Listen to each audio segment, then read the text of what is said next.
Welcome to the Success in Africa podcast with Dr. Modupe, your weekly dose of leadership vitamins to make you successful in Africa.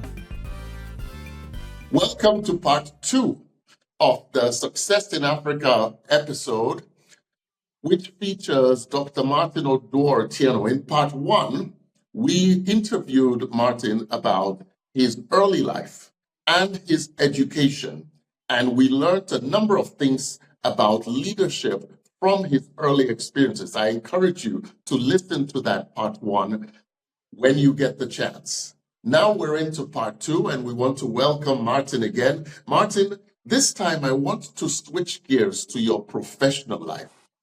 You're one of the few people who have been successful both in private sector as well as public sector. How did you get into private sector leadership? And, what contributed to your success in the private sector? Thanks, Modupe. When I left university, at university I studied for a Bachelor of Commerce degree in accounting. And what happened then is that I was recruited into the audit firm of which is now Ernst& Young, EY globally, but it went by a different name in Kenya at the time. And so I was recruited. We were probably 8 people who went into this firm together to train as accountants, future auditors. And I stayed in that firm for just under 3 years. So what I did there is to do my accounting qualification. So I qualified within the 3-year period as a certified public accountant of Kenya. And so during that first 3 years, it was really around rigorous training, going through the mill with clients, auditing, learning, doing exams, and after that period, when I got my qualification, I decided that I probably was not cut out as an auditor for too long. I couldn't probably do this for too long. So I saw an ad in the papers for an accountant trainee at BAT in Kenya. So I applied. I was invited for the interview. I was recruited at the BAT firm, and I spent the next 10 years there, working in different roles in accounting and finance, and within the manufacturing system and the tobacco growing areas. So it was kind of the A to Z, or what today would be called supply chain, right from the beginning to the end, and doing finance roles within that space. And I must say, Modupe, that gave me probably my, in addition to the audit firm, this then set me up for who I am today, because I was challenged. I was given challenging responsibilities. We're talking about more than 40 years ago now, and it was at the beginning of the introduction of desktops. Computers were just coming into play, and I remember being challenged in one of my earlier month 1 or month 2 to go into town and buy what was going to be the first desktop in that company, and to read the manual, learn how to use it, and do something with it. And cutting a long story short, within the period, I was able to kind of use it to do company planning, projection of 5-year numbers, etc., etc. And I think that training from and that 10 years and rising through the ranks, the only thing I could not do, I could not get onto the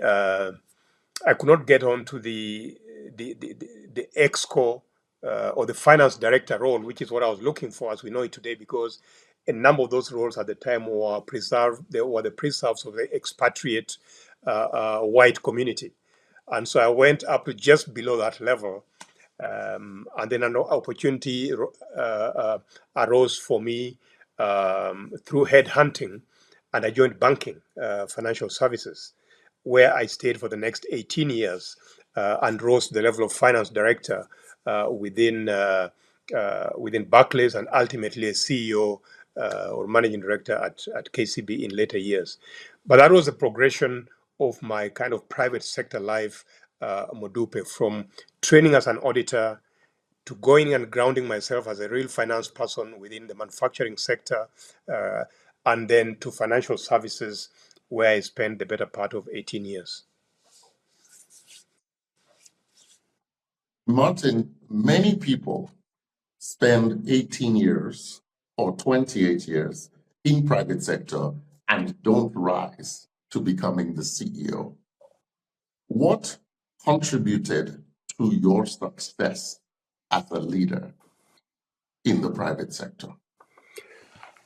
There's a couple of things, Modupe. Let me start by saying that for me, it was very much about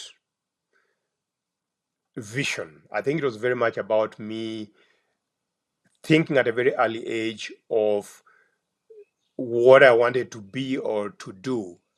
So remember, I mentioned that when I left university, I went on the audit farm because audit farms offered great training, great discipline, great grounding in finance and accounting, right? So I went there and I got my initial certification there. But once I did that, I realized that perhaps I needed to be in what I was calling the real world, which was the world of commerce, as opposed to the world of audit. So I moved into this, top-notch commercial organization, BAT at the time, and within there, I remember when I went into my interview, into this organization. It may surprise you, actually, Modupe, but when the expatriate chief accountant and managing director asked me, Martin, what do you want to become in life, like when you grow up? And I said, I'd like to become a CEO. And this was in my kind of mid 20s, actually, right? Mid 20s. And I'm not sure that I knew what a CEO was, but I think what was happening to me, I was probably beginning to see. I'd seen the CEO in the audit firm and how he carried himself around. I'd probably read about some CEOs. Then I'd seen this guy. I'd done some background check on this BAT managing director, and somewhere in my mind, I said, maybe that's something that would be interesting for me later in life. So I would say, first of all, was vision. B, the proverbial hard work, getting my early qualification. I'd done pretty well at university anyway, also. Um, and then just learning, being thrown into the deep end. Tell us what to do with this computer. Let's go and look for it first. And we went with this guy, white guy, and he said, which one shall we take? And I had no clue what these things were, but kind of picking one and then going to learn about it and doing something with it. And then kind of just broadening my knowledge within this company because I was an accountant, but I did accounting in finance department. I did accounting in the marketing department and helped set up a number of distributors for tobacco. I did accounting in the agriculture department, in the leaf department. I did accounting in the factory, in the production department. So I kind of broadened my knowledge within these 10 years in this place. So you could not kind of box me into, this guy only writes checks or only does this, etc., because I was quite broad. And I think that was quite helpful, as I kind of moved forward. What else happened at that time? Also, I would say that teamwork. I referred to it earlier, but collaboration. So I was working with people from different disciplines: engineers, agronomists, accountants, economists, etc. And I think just kind of being able to relate with people, build relationships, was also another characteristic that helped me very much as I kind of grew. I think these days, big words like stakeholder management would come to people's minds when you talk about that, but it's around relationships and getting work done through people. Was one of the other things that I would attribute my kind of leadership to in that particular environment, right? Amazing. Amazing. I mean, having a clear vision. You had the courage to state very clearly where you wanted to be when asked. You also demonstrated hard work. You were open to learn and willing to learn and volunteer for hard assignments. You gained broad experience and you were very keen on developing quality relationships, which are the foundation of the teamwork that helped you to be there. Now, I can't imagine too many people who have had such a celebrated private sector career and success and then jump into the cauldron of public service. What happened? And how did you get there and survive or be successful there? Wow. So I did mention, Modupe, that I did 10 years in manufacturing, and then I went into banking. So I did probably 11 years in Barclays, and during that time, so I joined Barclays as bank treasurer, and then became financial controller, and then became finance director within that period. And also outside, one word that you used earlier, I don't think I'd used it, Modu, but you brought it in, was the word volunteering. Around the same time, I started volunteering in the professional services institutes, so the Institute of Certified Public Accountants of Kenya. And I rose to become the chairman of that institute, just as I was becoming finance director as well.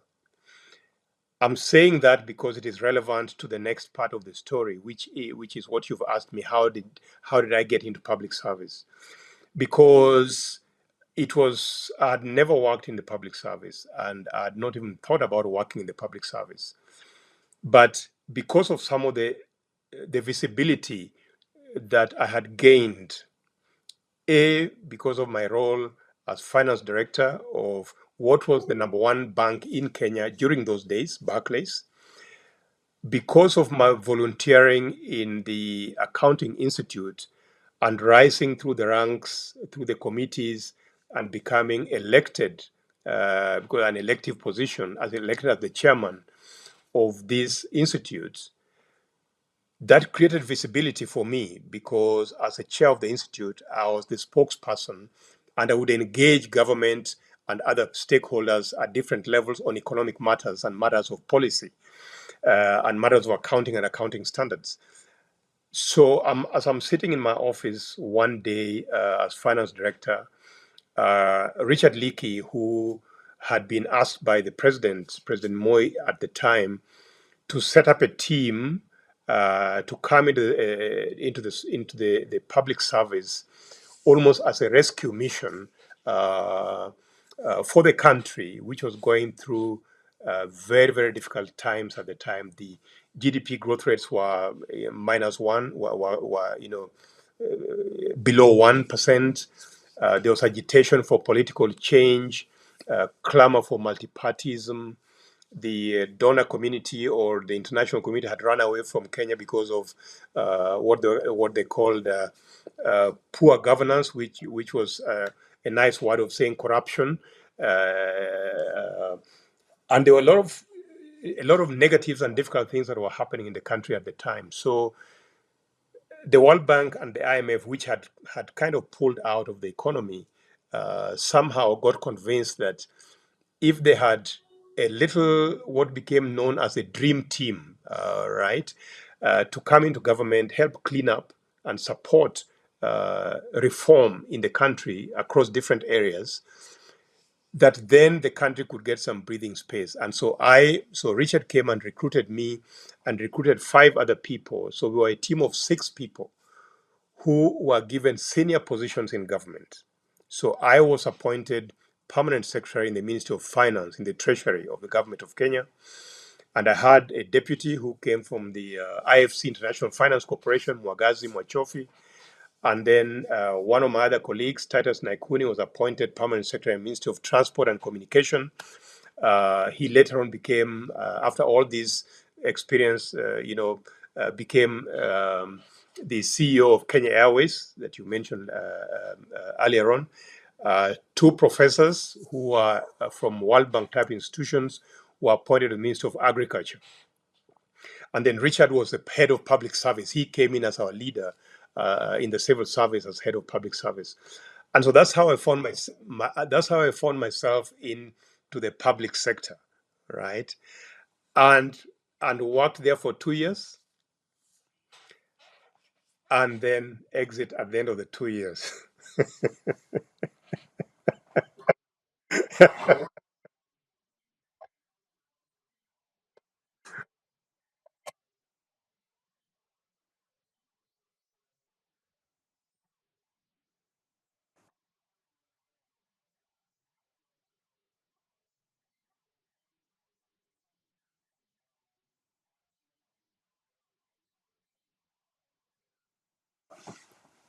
A couple of things, Modupe, and I go back to what I said earlier, the word vision. I know that word is used many times by, in all spaces, but clarity of vision in terms of what is it that as a team we wanted to do.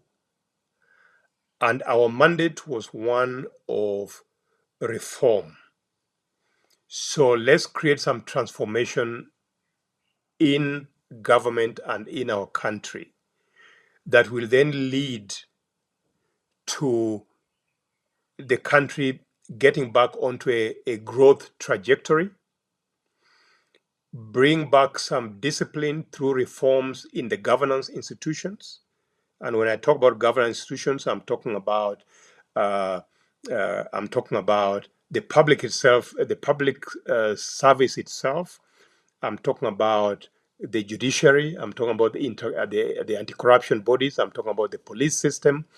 I'm talking about a reformed civil service that delivers to the people and to the people's expectations. And through all this reform, begin to have an impact on poverty. And so one of our initial instruments, Modupe, was the pulling together of a poverty reduction strategy paper and a medium-term expenditure framework for the country, the first document of their nature, which was supported by the World Bank, but which gave impetus to a lot of the developments that we came to see in later years, even after we left the civil service, right? Some of the really critical elements of those were public participation, public consultation.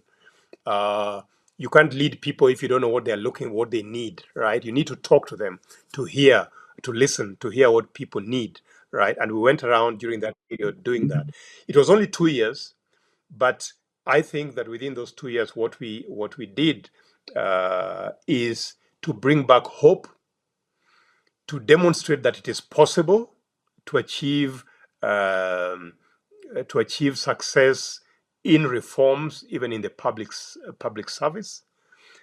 And although some people may argue that perhaps we didn't do much and you can't do much in 2 years, but I think just laying the ground and laying the foundation for future reforms was a big step for us, so that even after we left government and the changes happened and the new government came on board with President Mwai Kibaki in 2002 and led a very successful 10-year period, a lot of what we had laid down in our 2 years came to fruition over the 10 years of Mwai Kibaki. And growth rates went back to like 7% ish from less than 1% during that next 10-year period. So I'm quite proud of our own achievements, Modupe, in humility or with humility. So that was the experience. I didn't mention, you know, Modupe, that in terms of just the process of appointment, I talked about Richard Leakey, but the actual announcement of our appointment was made public through the radio announcement by the president on a Friday at 1 o'clock. And 2 years later, when we were dismissed, because we were dismissed, he dismissed us in the same modium, the same way we had come through on a radio announcement at 1 o'clock on a Friday, 22 months later.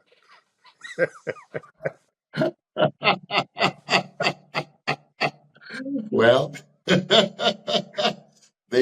I think there's a Bible verse that says something about they that live by the sword shall die by the sword. So they that get hired by radio Absolutely. That's what happened to us. shall be fine. Yeah. Amazing. Well, I mean, I've just gotten some amazing things. You mentioned that, definitely having a clear vision, which is similar to the key to success in the private sector. And discipline, similar to the key to success in the private sector. But an area that you've highlighted that at least wasn't as highlighted with the private sector is the key to listening and really listening to all of the stakeholders that you have to serve. And recognizing that what you were doing was building the groundwork for a legacy. And we're going to talk more about legacy in part 3 of the program. So I'm just going to recap what I've gotten so far. In terms of professional life, keys to success, yes, hard work, yes, clear vision, learning, and openness to listening and learning, and also recognition of the importance of collaboration, building relationships, and lastly, being willing to try something different, which you certainly were in going to public sector. And even when you were in private sector, you were willing to try something different in going after to buy the first ever computer for your company.